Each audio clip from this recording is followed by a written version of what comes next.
All right, you guys, welcome to the meeting today. We're mainly going to be recapping some information that you guys probably already are aware of. Shouldn't take too long, so get started. Referrals, make sure you're staying on top of your providers. You know, we're well into the school year, a few weeks for most of you, longer for some. Make sure you're reaching out to them a few times a week until all therapists are assigned and all schedules are entered. You want to make sure they're making contact with families, and if not, we want to get teachers involved so that they can help get the students into services as soon as possible. At this point, all first scheduled sessions should be entered. So if they're not, really be that bulldog that Tara Richardson likes to use that. I think that's because she was a bulldog in college.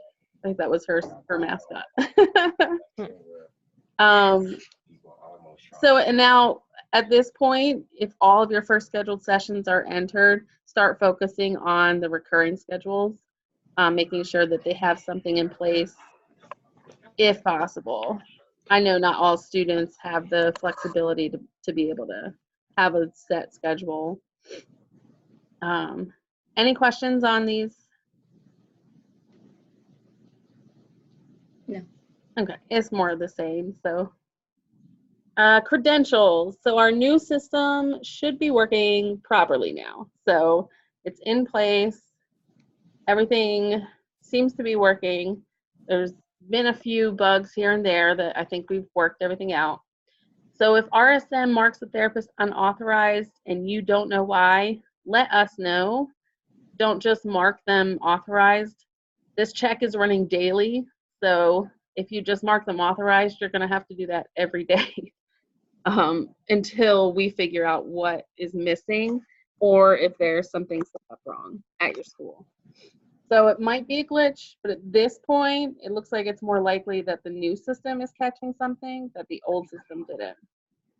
And if you want to use this link on your managed provider page, the new authorization check, that seems to be coming up with more accurate information than the run unauthorized report. I know pretty quickly here, the two should be giving you the same information. So hopefully you'll be able to just go back to the other report, but for now, use this new authorization check. Anyone have questions?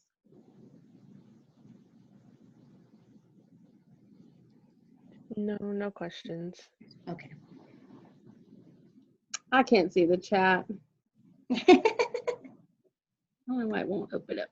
I'll tell you. I think he's actually going to remove the old one. Okay. And just have the new authorization check soon, is my understanding. Okay. So it'll just be this one. Yeah, and this one I would, make sure you're running both for now, but this one's going to be more accurate. Okay. All right, online therapy. In the recording from Labor Day that Tara sent out, she talks a lot about online therapy. So if you guys haven't watched that recording, I strongly suggest you do, especially if you came in without any kind of prior knowledge for special education. It's pretty helpful, some good information, but just wanted to kind of recap. Whether or not a service is provided online is an IEP team decision. It's not something that can just be arbitrarily decided. And that decision is based on whether it's appropriate, how effective it could be, and evaluations normally aren't as effective online. It can be done, but just something to keep in mind. We have like some PT online. That's a really rare situation. So if you're, seeing that come through somehow on contracts or in referrals, you should really question that. Okay. Okay. Any questions? Tara's really knowledgeable about this stuff, so I really recommend going and watching that recording if you have time. The new format of the fiscal forecast. Most of you haven't seen that because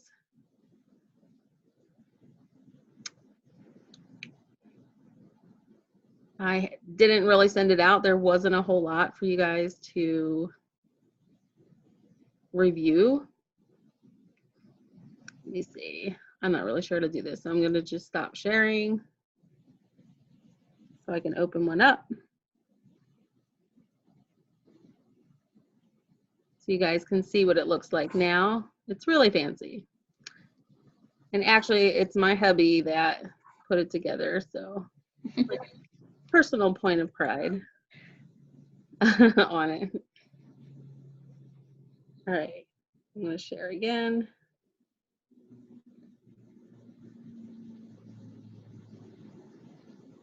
Okay, can you guys see that okay? Yes. Yeah. Awesome. I love that there's not as much of a delay on Zoom. Okay, so as you can see, there's this cool chart that kind of shows the costs from last year, and these are based on the fiscal forecasts from last year. You can see right here, it'll tell you the estimated cost, and then the estimated extended year cost, last report, and the difference. Current students with active services.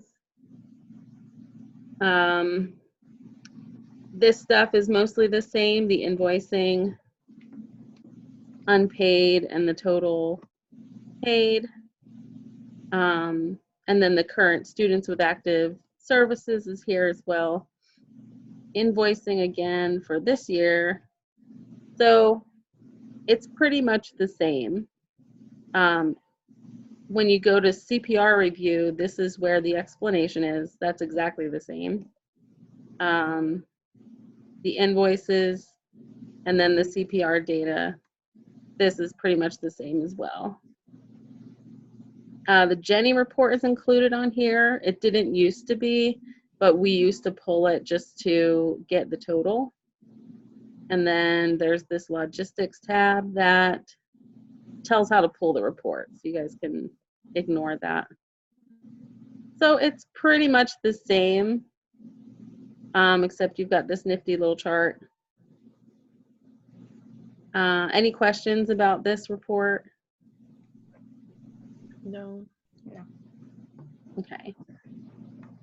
Hey, doesn't the new one on the CPR data tab, doesn't he check for things that are on current invoices? He does. I don't know that he does for every school. Okay, I thought that was the true, false, whatever. At the end here. Yeah. I don't know if he's doing that. He might be doing that for every school. Okay, I think he was. And you guys, if you see when you're reviewing yours, so we used to do what we call a VLOOKUP for our large schools. And that was to determine, you know, try and make it easier on those that have like 4,000 services to look at, whether or not it might be sitting on an invoice. And I think he's put in that for everybody. So you should, when you're getting any highlights, yellow, red, green, blue, I think it should be so that you guys are only looking at stuff that, hey, we don't see any invoicing for, or the remainder of what's left really might be left. When you get your first one next month, double check a couple that are highlighted to see if they're sitting on invoices. But I think that was something we talked to him about to try and make it easier. So that way he can run the same report for everybody. Yeah, it looks like he did put it in on everybody. So Yeah. cool. Then you're not looking, because we always tell you guys, this doesn't count items that are sitting on an invoice. that aren't paid yet. So now it's only going to highlight those things that we say, hey, this isn't sitting on an invoice. It did end and there is time left owed.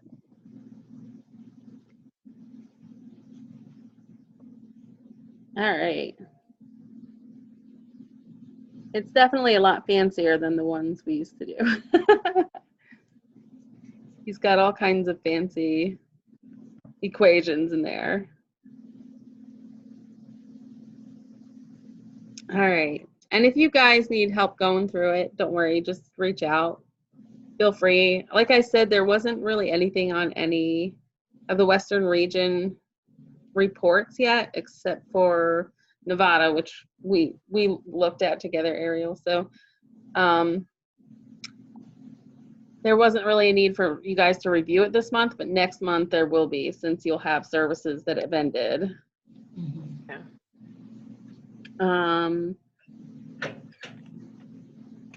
Coordinator coverage.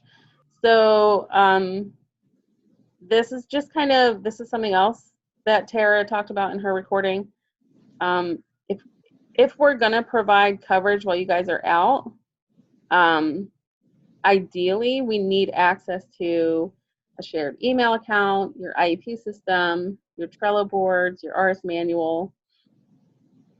So there's a few schools where that applies. So just letting you know, when we cover without all of those things, we're kind of limited as to what we can help with. So if you're getting angry emails from a provider, and you're out for 4 days or a week, you won't know, and no one will be responding, and then they'll get even more frustrated. And the tasks that we'll prioritize, if we're able to provide coverage, are new referrals and service updates, new enrollees, declined referrals, and then invoicing. Do you guys have any questions about this? When you're saying coverage, is that for like if we're taking an extended period of time off, or? This is really like if you get sick or, have a day off for an appointment or something. If you're going to have extended leave, that's something that Tara Richardson and your special programs manager will need to work something more, something out that's a little less temporary. Mm-hmm. We may need to put a contractor in to this school if it's going to be extended. Okay. And then for the coverage as well, if it's going to be 2 days or more, correct? I mean, if you guys are out for a day, we'll try to pop in there, and if you have new referrals or declined referrals, we'll try to handle that. Okay.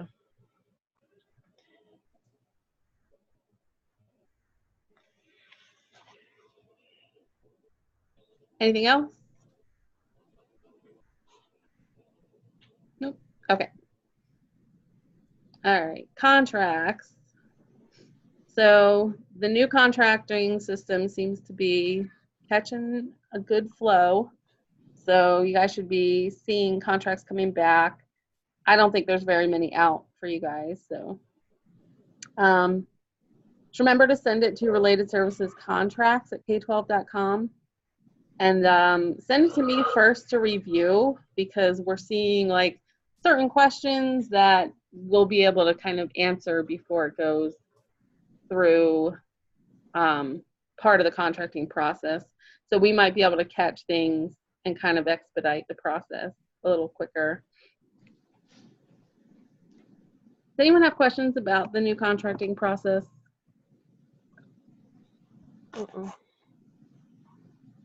I do have a question. I always have a question. So I had a provider send me multiple documents, but only one therapist had the complete package for WABA. So should I had only sent over that one therapist's documents, or just everything that was sent to me?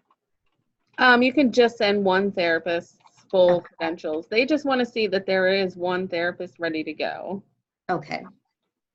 Even if that's not the first therapist you end up assigning, if you don't have a need for that particular therapist, they just want to see that, it's almost like, they're earnest about contracting. Because you guys, I know you've all been around long enough now to see that, like, you'll go through the whole contracting process and then they'll say, oh, we need FBI fingerprinting. We can't do that. Yeah. And then, you've wasted your time, you wasted their time, the contract's time. So they just want to see that you have someone ready to go with everything they need. Okay. Gosh, nothing more frustrating than that, right? Yes. Ugh. All right, questions? No, I don't think so. All right. Well, that's all I have for today. If you guys come across anything in the meantime, just, feel free to reach out. We're always here. All right. Thanks, Kate. Thanks, you guys.